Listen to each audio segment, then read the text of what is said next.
Los riesgos de la tortilla con glifosato. Soy Alejandro Calvillo y esta es la videocolumna para esta semana. La he titulado así, Los riesgos de la tortilla con glifosato. Nuestro alimento tradicional, el que más comemos los mexicanos, la tortilla, ha sufrido una transformación muy profunda.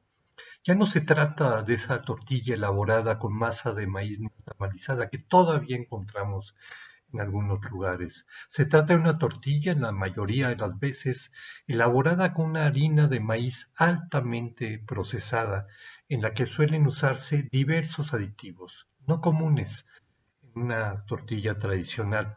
Aditivos que van desde blanqueadores, ¿sí? Blanqueadores para darles un color más blanco, sobre todo cuando se usa maíz amarillo proveniente de los Estados Unidos, hasta fibra no proveniente del maíz que se añade a estas harinas industrializadas. Algo que también distingue una tortilla tradicional de una industrializada puede ser la concentración de glifosato, un herbicida declarado ya como posible cancerígeno. Nos explicamos.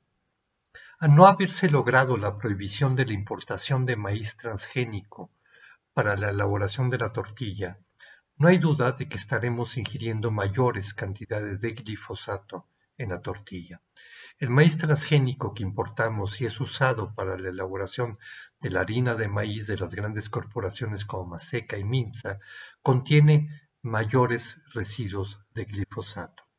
Partamos que el glifosato es el herbicida más usado en el mundo, lo cual significa también que ha dado ganancias multimillonarias a Monsanto y ahora a Bayer, que compró Monsanto, ganancias suficientes para invertir a gran escala en estrategias para impedir su regulación y su prohibición ante las evidencias crecientes de sus daños en salud.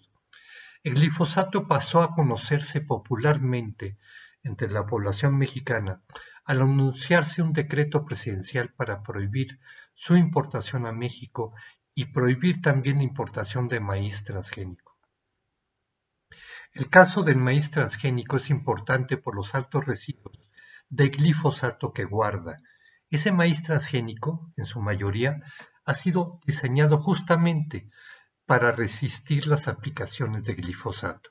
Es decir, la misma compañía que vende el maíz resistente al glifosato es la que vende el glifosato, un negocio totalmente redondo.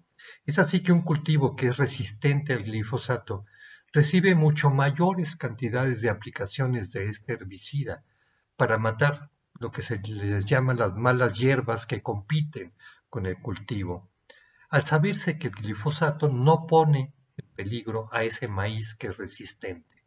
El problema viene para los consumidores y obviamente para los agricultores, una exposición que representa una amenaza a la salud. De hecho, la gran publicidad que se dio a los transgénicos anunciaba que bajaría el uso de agroquímicos. Dijeran, con la introducción de los transgénicos ya no vamos a usar tanto agroquímico, ya no va a haber tanta contaminación, ya no va a haber tanto tóxico en los alimentos. Sin embargo, ¿no? Esa no fue la realidad. Lo que se ha demostrado es que ha aumentado el uso de los agroquímicos y el caso es el uso del glifosato que se ha disparado masivamente.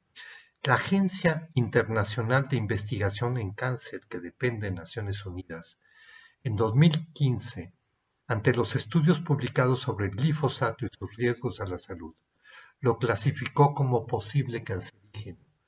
Lo puso en la antesala de declararlo cancerígeno. En los hechos, reconoció las posibilidades de que el glifosato esté provocando cáncer.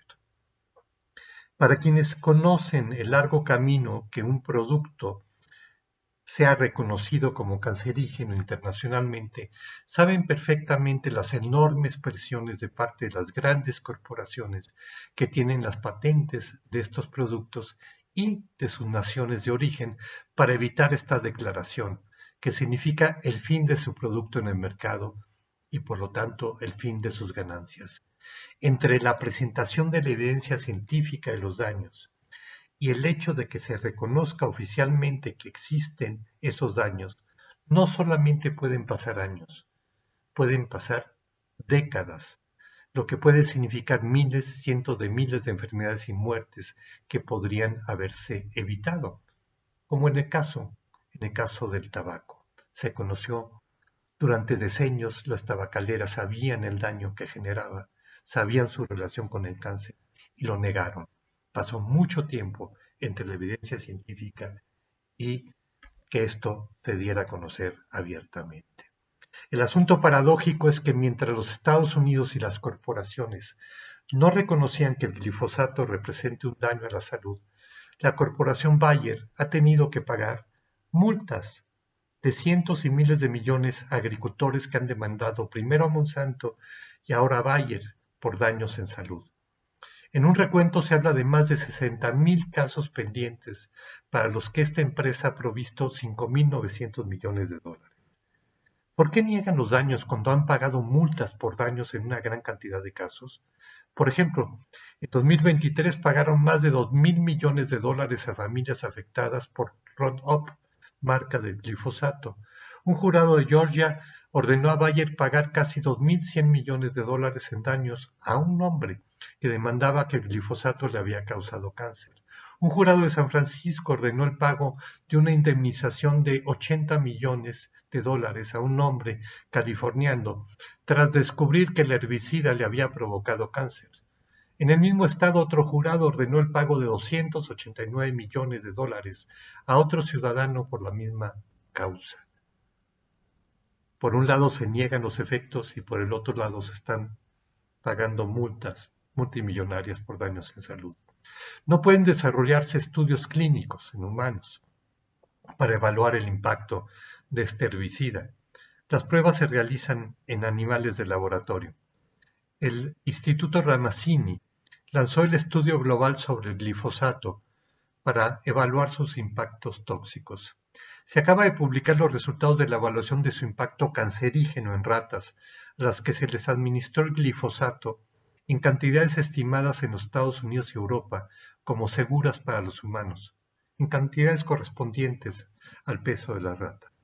El estudio demuestra el aumento en la incidencia de tumores malignos y benignos, leucemia, piel, tiroides, sistema nervioso, útero, riñones, hueso, páncreas, entre otros. El glifosato y los herbicidas a base de glifosato, a niveles de exposición correspondientes a la ingesta diaria aceptable y el nivel sin efecto adverso observable establecido por la Unión Europea, esto dice el estudio, son las conclusiones, causaron aumentos relacionados con la dosis en incidencia de múltiples tumores benignos y malignos en ratas Sprague-Darley, que fueron las utilizadas de ambos sexos. Se observó aparición temprana y mortalidad asociadas a varios tumores. Estos resultados proporcionan evidencia sólida que respalda la conclusión de este organismo de la Organización Mundial de la Salud de que existe, cito, evidencia suficiente de carcinogenicidad del glifosato en animales de experimentación. Además, nuestros datos, dice el estudio, son coherentes con la evidencia epidemiológica sobre la carcinogenicidad del glifosato.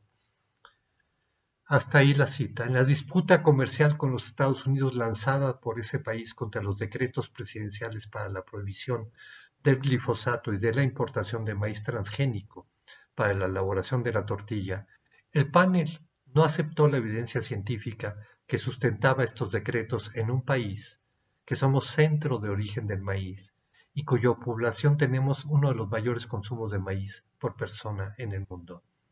Desgraciadamente, la Secretaría de Economía y la Secretaría de Agricultura no fueron activas en la defensa de estos decretos. Esperaríamos que ante la creciente evidencia, estas secretarías y el gobierno retomen estas políticas para proteger nuestra salud, nuestros cultivos, nuestra alimentación. Vemos los decretos presidenciales de Donald Trump, no solamente violando los acuerdos comerciales internacionales, sino también los derechos humanos de la población migrante y de nuestro lado, funcionarios sumisos a intereses de corporaciones extranjeras sin apoyar lo que impulsó en su momento el Ejecutivo. Muchas gracias.